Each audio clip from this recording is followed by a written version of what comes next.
Capacity होती है, या फिर स्पेसिफिक हीट भी लिख सकते हैं। स्पेसिफिक हीट,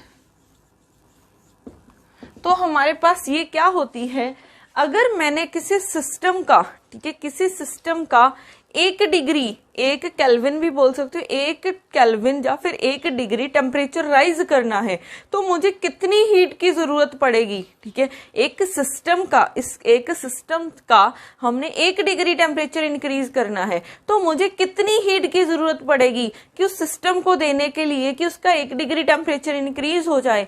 तो उस जितनी हीट की जरूरत पड़ रही है उसको हम बोलेंगे हीट कैपेसिटी या फिर स्पेसिफिक हीट। ठीक है, तो ये क्या है, heat required, the heat required to raise the temperature by 1 degree Celsius, या फिर केल्विन में भी ये गिवन हो सकता है। ठीक है, थ्रू 1 केल्विन और 1 degree Celsius is called specific heat, या फिर हीट कैपेसिटी बोल सकते हो। अब हमारे पास, अब आपने कब इसको हीट कैपेसिटी बोलना है और कब आपने इसको स्पेसिफिक हीट बोलना है। तो अगर तो आप पूरे सिस्टम की बात कर रहे हो, पूरे सिस्टम का आपने 1 डिग्री टेम्परेचर इंक्रीज करना है, तो जितनी हीट की जरूरत पड़ेगी वो आपके पास हो जाएगा हीट कैपेसिटी। अगर आप स्पेसिफिक हीट की बात करोगे तो 1 ग्राम सब्सटेंस का आपने 1 डिग्री टेम्परेचर इंक्रीज करना है। ठीक है, तो स्पेसिफिक हीट के लिए आपने क्या याद रखना है, 1 ग्राम सब्सटेंस का 1 डिग्री या फिर 1 केल्विन टेम्परेचर इंक्रीज करना है, तो जितनी हीट की जरूरत पड़ेगी वो हो जाएगा स्पेसिफिक हीट। तो टर्म्स में ध्यान रखना, ये पूरे सिस्टम की बात कर रहे हो तो हीट कैपेसिटी, और अगर हम सिर्फ 1 ग्राम सब्सटेंस की बात कर रहे हैं तो उसके लिए आप स्पेसिफिक हीट का, ठीक है, यूज करोगे। अब ये हमारे पास होती किसके इक्वल है, ये होती है हमारे पास dQ/dt के। जो स्पेसिफिक हीट है उसको मैं डिनोट कर रही हूँ C से, और इसकी वैल्यू होती किसके इक्वल है, dQ/dt के। ठीक है, अब हमारे पास इसकी भी 2 टाइप्स आती हैं। अगर मैं कांस्टेंट टेम्परेचर पे देखूं तो क्या होगा, अगर मैं कांस्टेंट प्रेशर पे देखूं तो क्या होगा।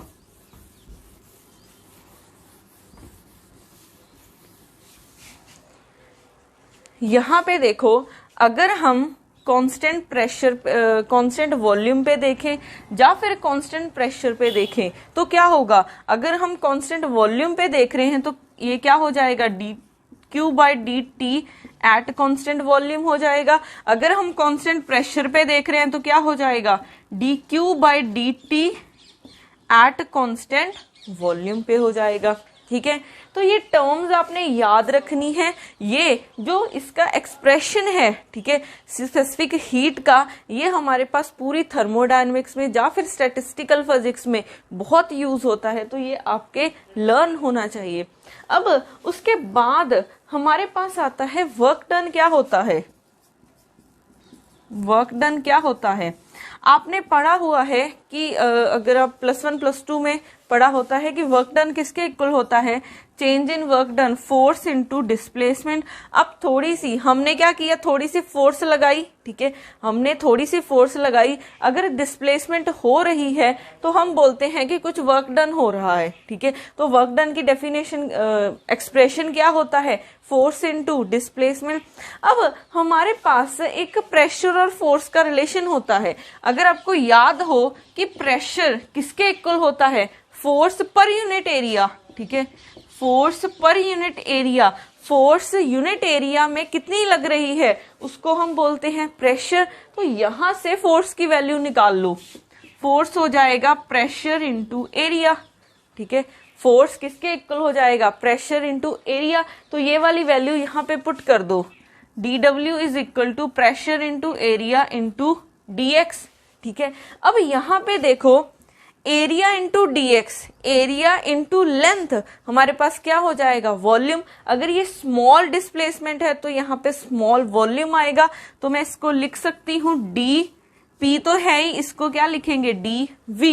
हमारे पास V क्या है, वॉल्यूम है। अगर यहाँ पे स्मॉल डिस्प्लेसमेंट है तो यहाँ पे स्मॉल वॉल्यूम होगा।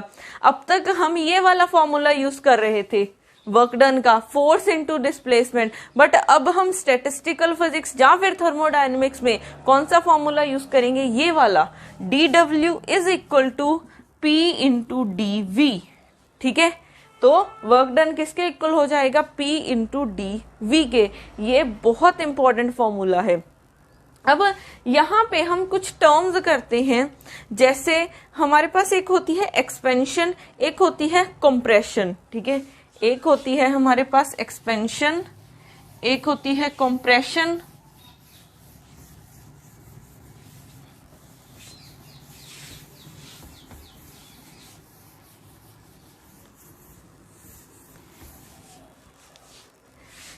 एक है एक्सपेंशन,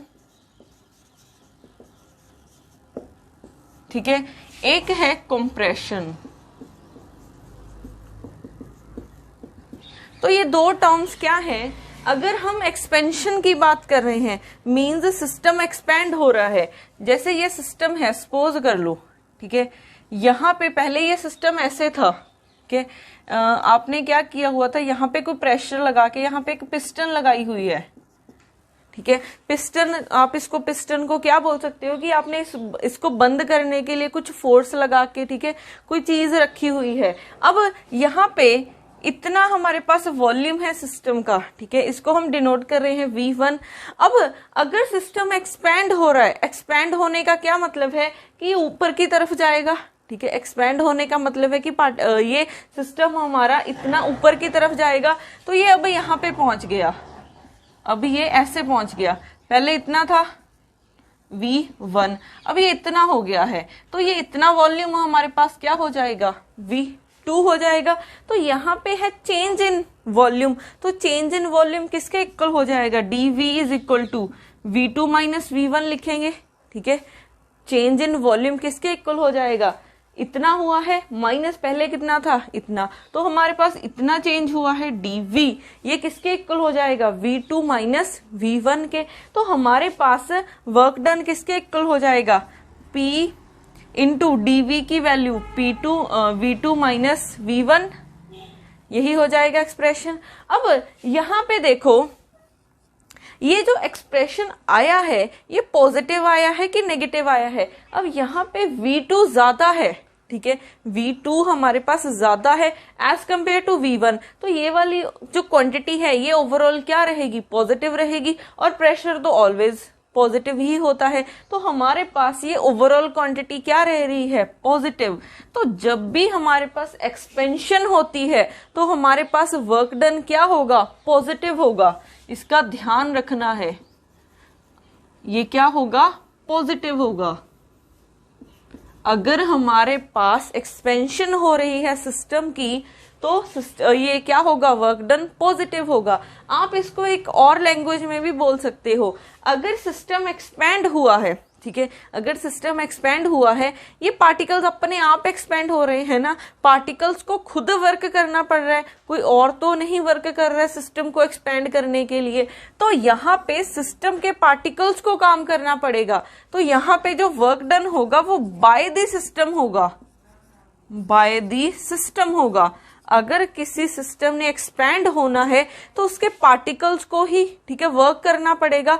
तो हमारे पास यहाँ पे एक्सपेंशन को हम क्या बोल सकते हैं कि जो वर्क डन हो रहा है वो बाय द सिस्टम हो रहा है। तो जब भी बाय द सिस्टम होगा तो वर्क डन क्या होगा, पॉजिटिव रहेगा। अगर हम कंप्रेशन की बात करें, कंप्रेशन में हमारे पास क्या होगा, सपोज कर लो ये सिस्टम ऐसे था, ठीक है, इसका वॉल्यूम था V1, यहाँ पे एक पिस्टन लगी हुई थी, ठीक है। अब मैंने क्या किया, कंप्रेस करना है।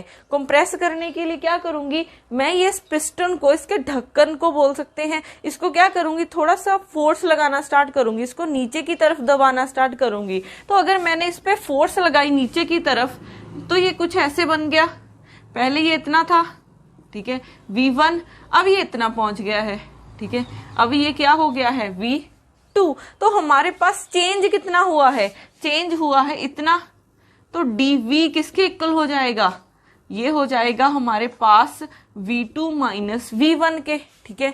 ये चेंज हम कैसे निकालते हैं, final volume minus initial volume, तो V2 फाइनल है, इनिशियल कितना था V1। अब देखो यहाँ पे हमारे पास इन दोनों वॉल्यूम से कौन सी ज्यादा वॉल्यूम है, V2 ज्यादा है या फिर V1 ज्यादा है। तो इन दोनों में से अगर आप देखोगे V1 पहले इतनी थी, V1 हमारी इतनी थी, V2 क्या हो गई है, इतना वॉल्यूम है, तो हमारे पास यहाँ पे V1 ज्यादा है V2 से, V1 is greater than V2, तो यहाँ पे एक नेगेटिव साइन आएगा, ठीक है। तो मैं इसको ऐसे लिख सकती हूं। तो यहाँ पे हमारे पास वॉल्यूम में एक नेगेटिव साइन आ रहा है, तो हमारे पास वर्क डन किसके इक्वल हो जाएगा, प्रेशर इंटू dV होता है, तो वैल्यू पुट कर दो, माइनस आ जाएगा, इंटू V1 माइनस V2, तो हमारा वर्क डन इसके इक्वल आ जाएगा। ये जो आ रहा है ये क्या है, नेगेटिव आ रहा है, ठीक है। ये हमारे पास क्या आ रहा है, नेगेटिव। तो जब भी एक्सपेंशन होती है तो वर्क डन पॉजिटिव रहेगा, और जब भी कंप्रेशन होती है तो हमारे पास वर्क डन क्या रहेगा, नेगेटिव रहेगा। अब अगर हम यहाँ पे बोल रहे थे कि अगर एक्सपैंड करना है तो पार्टिकल्स को काम करना पड़ेगा, means work done by the system हो रहा है, तो अगर कंप्रेशन करनी है तो हमको फोर्स लगानी पड़ेगी ना कंप्रेस करने के लिए। तो यहाँ पे जो वर्क डन हो रहा है वो ऑन द सिस्टम हो रहा है, ठीक है। Work done on the system हो रहा है, ऑन दी सिस्टम होता है, ठीक है। तो इसका ध्यान रखना, जब भी इसके रिलेटेड न्यूमेरिकल्स आते हैं तो वहां पे अगर तो आपने आपको बोला है कि बाय द सिस्टम है तो पॉजिटिव लोगे, अगर ऑन द सिस्टम है तो वर्क डन आपने नेगेटिव लेना है, ठीक है। तो इन क्वांटिटीज का ध्यान रखना। अब उसके बाद आता है हमारे पास साइक्लिक प्रोसेस, उसके बाद आता है साइक्लिक प्रोसेस। अब साइक्लिक प्रोसेस कौन से होते हैं, वो प्रोसेस, ठीक है, जिसमें सिस्टम, जैसे आप बोल सकते हो वो प्रोसेस जिसमें सिस्टम अपनी ओरिजिनल पोजीशन पे वापस आ जाए, उसको हम क्या बोलेंगे, साइक्लिक प्रोसेस। जैसे ये सिस्टम यहां से स्टार्ट हुआ A पॉइंट से, ठीक है, वो पहले B पॉइंट तक गया। एक सिस्टम A पॉइंट से स्टार्ट हुआ, वो कहां तक गया, B पॉइंट तक गया, फिर क्या किया, B पॉइंट से वापस क्या आ गया, A की तरफ आ गया। तो जहां से वो स्टार्ट हुआ था अपनी वही पोजीशन पे वापस आ गया, तो वैसे प्रोसेस को हम क्या बोलेंगे, साइक्लिक प्रोसेस बोलेंगे, ठीक है। जब हमारा सिस्टम अपनी ओरिजिनल पोजीशन से वापस आ जाए, ठीक है, ओरिजिनल पोजीशन पे वापस आ जाए, तो ऐसे प्रोसेस को हम बोलेंगे साइक्लिक प्रोसेस। अब एक साइक्लिक प्रोसेस में याद रखना, अगर हमने वर्क डन निकालना है, ठीक है, अगर हमने वर्क डन निकालना है साइक्लिक प्रोसेस के लिए, तो अगर तो वर्क डन क्लॉकवाइज है, ठीक है, अगर वर्क डन आप क्लॉकवाइज कर्व के लिए फाइंड कर रहे हो, क्योंकि साइक्लिक प्रोसेस है तो एक क्लोज कर्व ही होगी। अगर क्लोज कर्व हमारे पास क्लॉकवाइज है, ठीक है, work done by clockwise close curve, clockwise closed curve, तो ये पॉजिटिव रहेगा। अगर हमारे पास ये एंटी क्लॉकवाइज ट्रेवल की है आपने, work done by anti clockwise closed curve, ये क्या होगा, नेगेटिव। आप इसको ऐसा समझ सकते हो कि अगर इसको देखो, ये क्या है, क्लॉकवाइज चल रही है, जो आपने ये ट्रेस किया है पाथ, ठीक है, आपने जो ये पाथ ट्रेस किया, अगर तो आपने क्लॉकवाइज किया है तो वर्क डन क्या रहेगा, पॉजिटिव रहेगा। अगर ये कुछ ऐसा होता, पहले आप ऐसे है, 2 पॉइंट्स हैं, पहले आप इस पाथ से जाते, ठीक है, फिर आप ऐसे आते, तो ये क्या है, पाथ एंटी क्लॉकवाइज है, तो ये किसके इक्वल हो जाएगा, हमारे पास नेगेटिव वर्क डन के इक्वल होगा, ठीक है, इसका ध्यान रखना। अब इसमें ही हमारे पास कुछ टर्म्स हैं कि अगर आपने कहीं पे भी एरिया वर्क डन निकालना है, तो अगर आपको प्रेशर भी नहीं गिवन, चेंज इन वॉल्यूम भी नहीं गिवन, बट आपने कर्व से निकालना हो वर्क डन, तो हमारे पास वर्क डन किसके इक्वल होता है, एरिया अंडर द कर्व, ठीक है। वर्क डन की एक और डेफिनेशन होती है,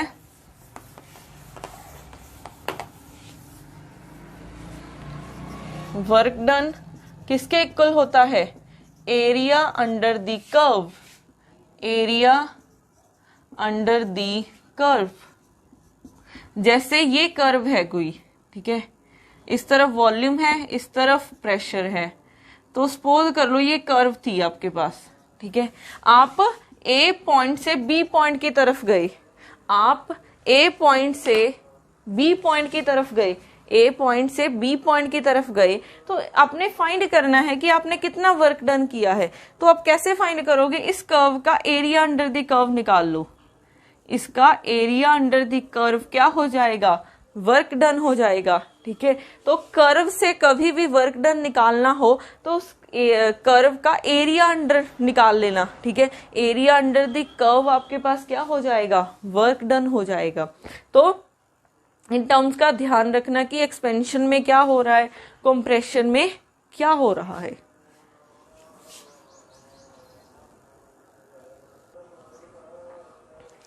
अब हमारे पास नेक्स्ट आते हैं ओपन सिस्टम क्या होते हैं, क्लोज सिस्टम क्या होते हैं, मीन सिस्टम की ही टाइप्स हैं।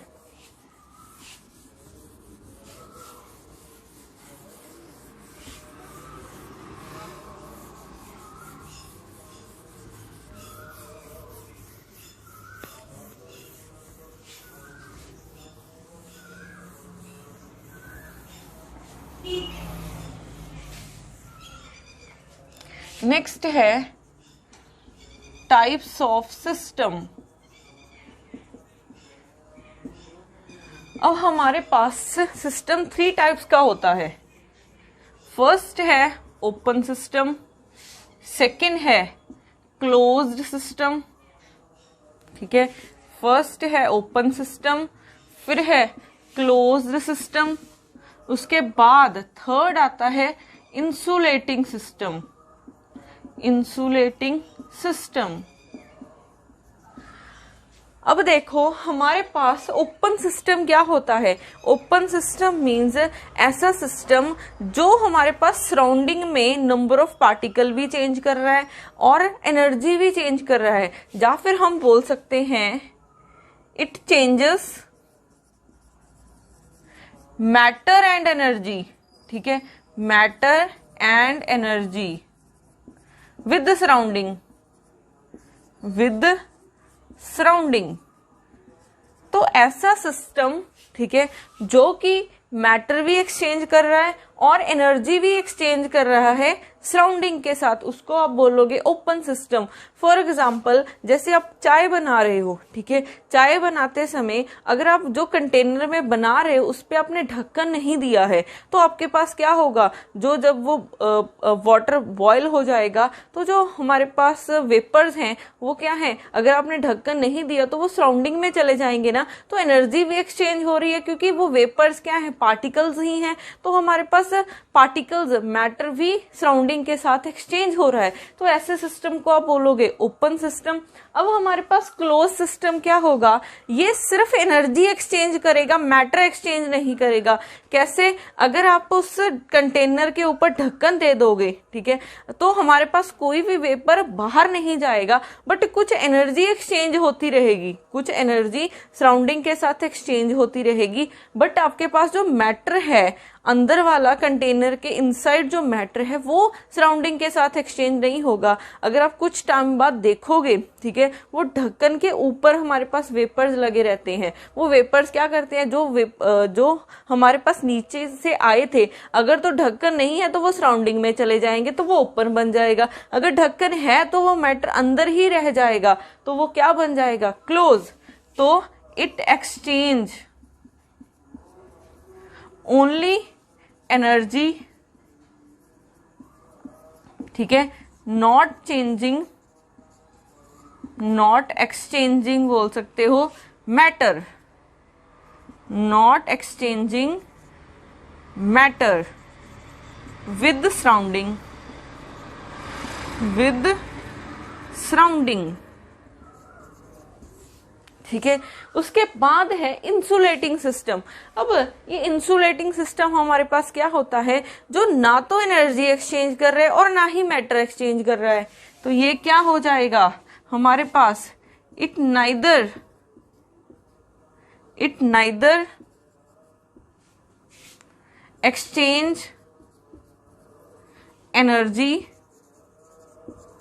Nor exchange